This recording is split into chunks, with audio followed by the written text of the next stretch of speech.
Could you assist this girl in moving into your home, Amma? I'll make my rent payment on schedule. Is $50 a month a reasonable amount? The house is too large for the two of us. And because your sister desires a large family, I believe it would be best for you to give it to her.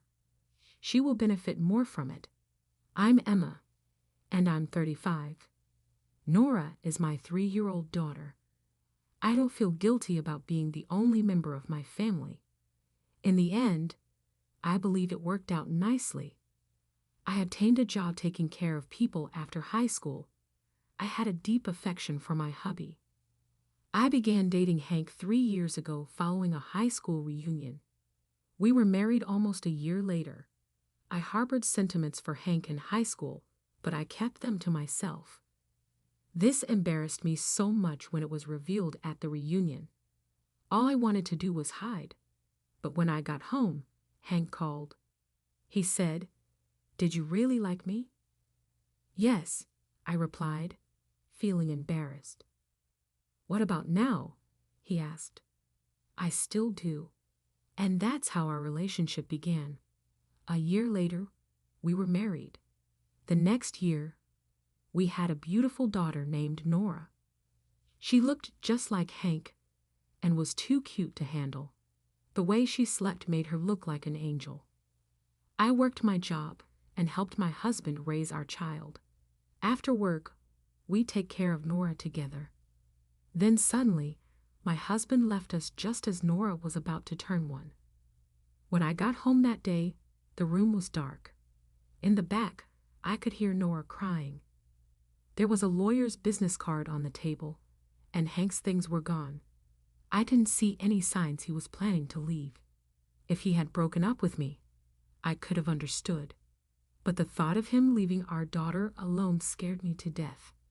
He should have at least taken Nora to his parents' house or left her with someone. She was crying uncontrollably, and her voice was shaking. I quickly made her milk, and she drank it so fast. I knew she must have been very hungry. I changed her diaper too, as it was in bad shape. I couldn't help but wonder how long she had been alone. Hank never spoke to me again after that. The divorce process moved forward with the help of the lawyer whose card he had left behind. Now, we were officially divorced. The small house I had bought before we got married was all that remained, along with a small amount of child support from Hank. His parents were upset with him for leaving us. "I'm really sorry for leaving you and Nora like that," Hank's parents said. "We know it must have been hard on you. Please reach out if you ever need someone to watch Nora. It must be tough with work and everything. We're here if you need us." At first, I wasn't sure what to think. To be honest, I didn't have many options. My own parents couldn't help for personal reasons, so I accepted their offer. Later, I found what I think was my ex-husband's social media account. I discovered he was seeing someone else. Even after we married, the other woman had continued pursuing him.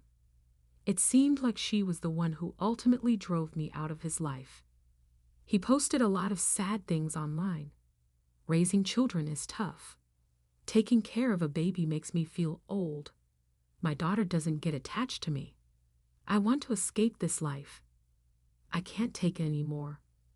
The woman he was with seemed educated and worked for a company. Things Hank emphasized on social media, comparing her to me, his high school graduate wife. When I saw that, I was furious. I briefly considered asking for more child support or alimony, but I realized it would be difficult. I had already gotten a small amount in the divorce settlement. So I chose to focus on raising Nora, putting my pride aside. I left her with my in-laws during the day, and after work, I cared for her myself. She grew up well, and I felt grateful. My coworkers were so supportive, offering advice and help when Nora got sick or needed attention. They were understanding, and I'm so thankful for all the kindness I received. Nora really loved her grandparents. Sometimes when I came to pick her up, she would cry and turn away, not wanting to leave. Other times, she'd cry when I tried to leave for work in the morning, not letting her grandmother hold her. But I knew she loved me, and that made me feel good. Now, Nora is 2 and has started nursery school. We rely less on my in-laws, though my mother-in-law says she's a little sad that Nora is going to school now. I didn't want Nora to depend on my in-laws forever, even though I knew she was lonely not seeing them as often. Surprisingly, many single moms like me were at the nursery, and having situations in common made the conversations lively. Talking to them often made me feel better. As time passed, my daughter's 3rd birthday came around. I gave her the beauty set she had been wanting and a chocolate cake which she loved. We celebrated her birthday with joy. After a few days, I was exhausted from working the night shift. I dropped Nora off at nursery school and fell asleep on the couch. Suddenly, the doorbell rang. I didn't usually answer the door unless I was expecting a delivery or a message. It was becoming harder to deal with unexpected situations. But this time, the ringing continued. I reluctantly got up and checked the screen. It was my parents and sister. I hadn't spoken to them in a long time. My mother spoke first, looking happy. "Hey, Mama, it's Mom. How are things going? We need to talk about something, which is why we're here." She looked so cheerful, which confused me. My sister spoke up. "Hey, sis, it's been a while," she said, dressed nicely. "We came to check out your house. Why the hurry? It's hot outside. May we come in?" I hesitated, but they walked past me before I could respond. My mother smiled as she quickly walked through the house, saying, "It's pretty open, isn't it? It feels like home." Inside, I had no idea what they were doing. Even though I asked them to stop, they didn't listen. There are 2 rooms, so it looks like we could fit a big bed. You can even store things here. The kitchen closet is built in, and there's plenty of space for storage, my mother commented.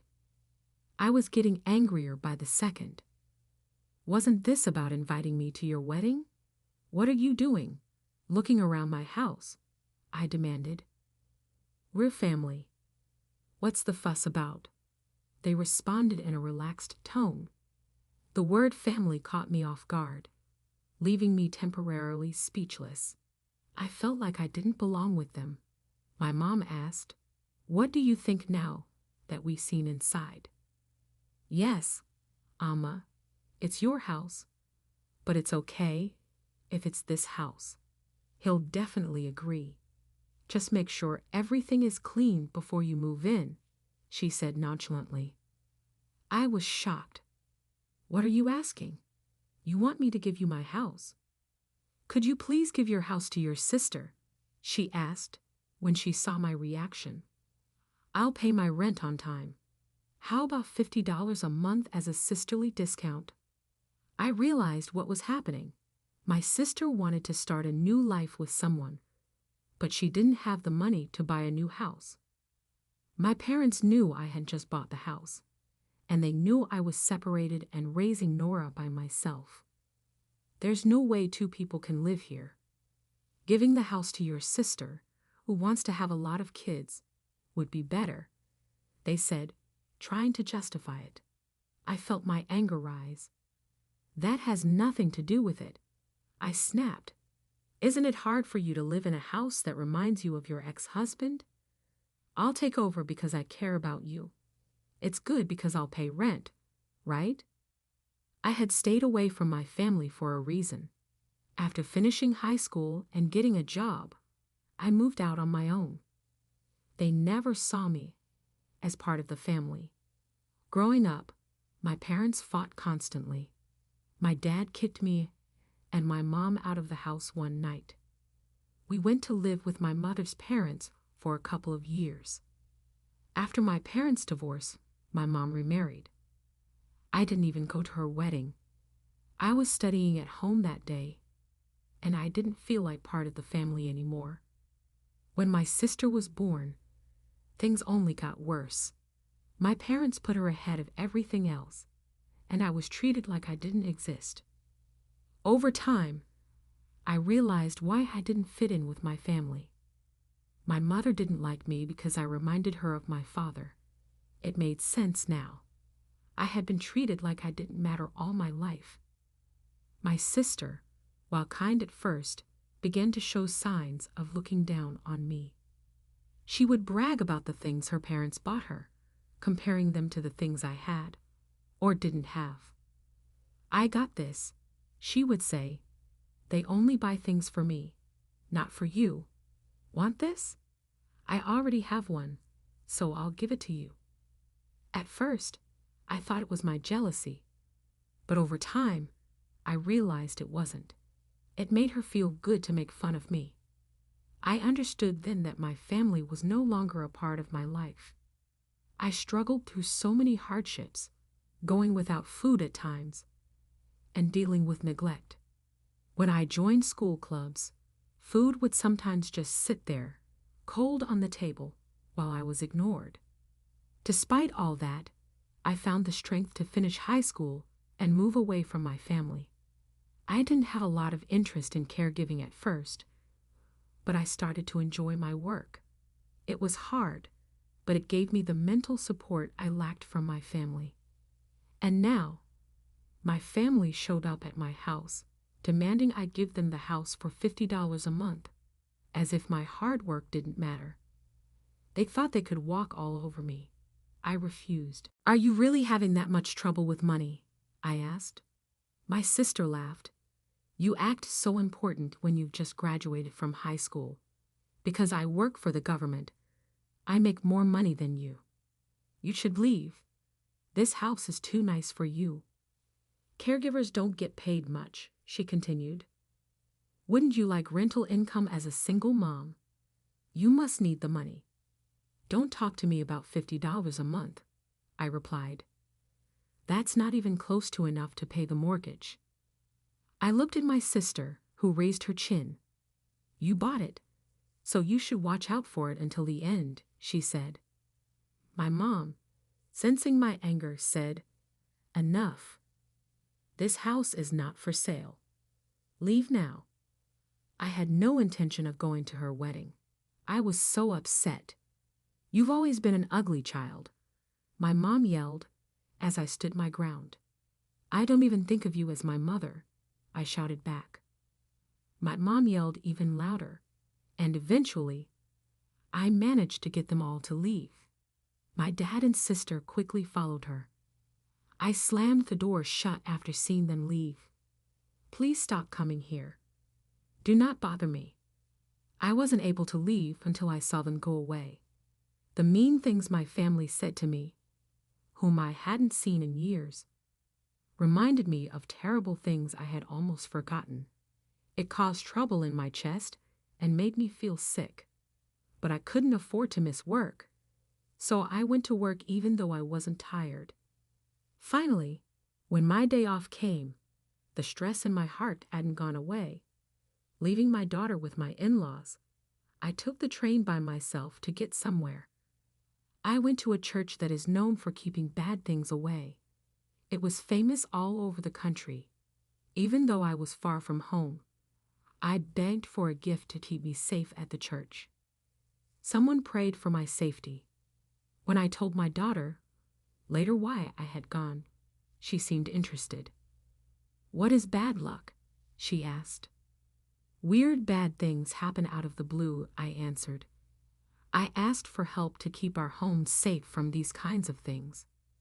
She said, "I want to pray to God too," as she sat on the couch and said a quiet prayer. Like every week, I picked up my daughter from nursery school the next week and went shopping. But as soon as I opened our front door, I felt like someone was inside. "Wait here," I told my daughter as I quickly moved her away. I went back inside by myself and got an umbrella from the front door. When I heard sounds coming from the living room, I got ready. I screamed, "Aha!" as I opened the living room door because I thought it was a thief. I yelled something I didn't understand as I furiously swung the umbrella around and raised my voice. "Yeah." The person stumbled backward when I charged in. It wasn't a thief. It was my sister. "Why are you here?" I yelled. "That's mine." "You scared me," she yelled back. "I'm shocked. Why are you around here?" I saw that the window in the living room was broken. That window is how my sister got in. She was also looking through the cupboard in a panic. I grabbed my phone. "Wait," my sister yelled. "Who are you calling?" "The cops." "There's a thief in the house," I told her firmly. "I'm not a burglar," she screamed. "If you're not a burglar, what do you call breaking into a house through a window?" I asked. My sister charged at me, as if she didn't want me to report her. She tried to take my phone. "Stay away," I yelled. It was hard for me to keep my phone away from her. "Give me the phone." "Stop it, you thief." "I told you I'm not a thief." "You're definitely a burglar." We shouted at each other as we fought. Then I heard a small voice all of a sudden. "There's a thief. A thief. Someone bad is here." It was the voice of my daughter. I looked at her with worry. She stood outside and looked in. To be sneaky, she must have opened the front door. She started running around when she heard the noise. "Theft! Thief! Please help!" She let out a loud scream. My sister said, "You sneaky little." She tried to get past me to get to my daughter. I held her back, though, by grabbing her arm. I heard loud steps at that very moment. Two of our friends, Mr. Watson and Mr. Allen, came running in. They had a baseball bat and a golf club in their hands. They asked, "What's going on here?" Old Mr. Carter got in through the broken window. In each hand, he held a big shovel. "I heard the noise while I was gardening," he said. I felt a wave of thanks for my friends. I had always said hello to them, and it was beginning to pay off. I was so moved by it that I almost cried. When my sister gave up, she fell to the ground. The neighbors held her down so she couldn't get away. I ran outside to find my daughter. She was being hugged by Mrs. Watson. I felt better as soon as I saw my daughter's face. Then I heard the sound of police sirens. The neighbors gave the cops my sister. In the police car, she was questioned. I thanked the neighbors many times. I gave my daughter a tight hug. Someone said, "It's all because of you, Nora." Nora yelled, "Get away, evil spirit," because she was proud of herself. I blinked in shock. Where did she learn that? I was curious. She copied the way a preacher moved his hands. The whole neighborhood laughed, and the tense mood got better. I felt lighter for the first time that day. Soon after, my parents showed up. They had pale skin. They must have been called by the cops. My mom's face was wet with tears. Her grip on my hand was tight. "Please, Mama, just pay attention and help her settle her bills." "What debts?" I asked in a sharp voice. My mom cried. She messed up with stocks. All of a sudden, things made sense. In the end, I found out the whole story. Stocks were new to my sister. She thought that her income wasn't high enough to make her boyfriend like her. She planned to give him lots of gifts. Her pay wasn't enough to cover her expensive actions, so sketchy ads caught her attention. It said that buying stocks would be a simple way to make money. She fell for it and was excited to start dealing. She lost a lot of money instead of making it. She had bragged to her boyfriend anyway, saying she would build a new house for their future together. As her money troubles grew, she started to feel really desperate. She approached me and asked if she could have my house. Even after I turned her away, she kept on trading stocks. She said, "Next time they'll be fine."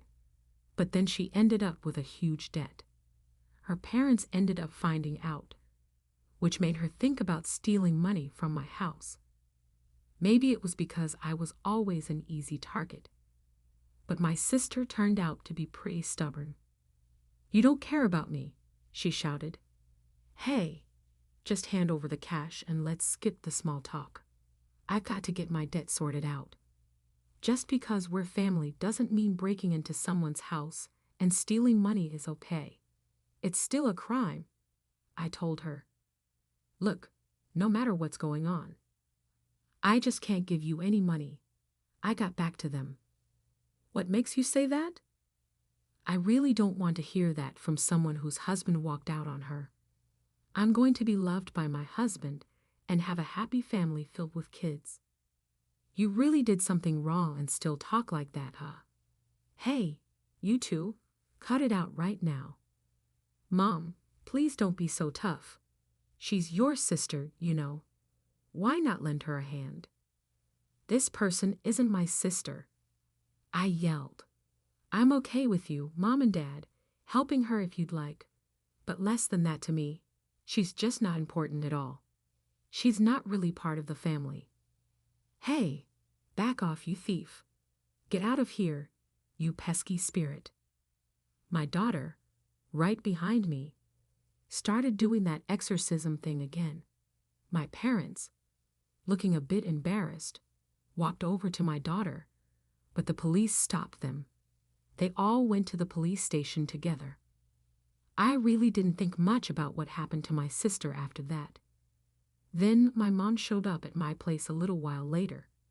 She said, "Can you please help Emma? I'm really sorry about all of this," they said, while asking for some cash. "I appreciate your apology, but I just can't bring myself to forgive you right now. We're like strangers now, so don't ask me for help. Hey, if you don't head out, I'm going to have to call the police," I decided, turning my mother away. So my mom told me that my sister's boyfriend discovered the burglary and her debts related to stocks. He just took off. Word got around at her job, and she had to step down. So ever since that time, the three of them have just vanished. I passed my parents' house since I was feeling a little curious and wanted to blend in. You know how neighborhood rumors go, and it was for sale. It seems that they may have escaped throughout the night. I wonder if my daughter's exorcism caused it, or if it was the blessing from the church known for warding off evil. Perhaps it was meant to be, but the manner the three of them disappeared was really frightening. It felt very much like fate was at work, because our family bonds were already so shaky. My daughter thereafter became completely engrossed in her role as a preacher. Even in nursery school, she would frequently act out exorcisms. I'd love to take a picture of that the next time, if the chance arises.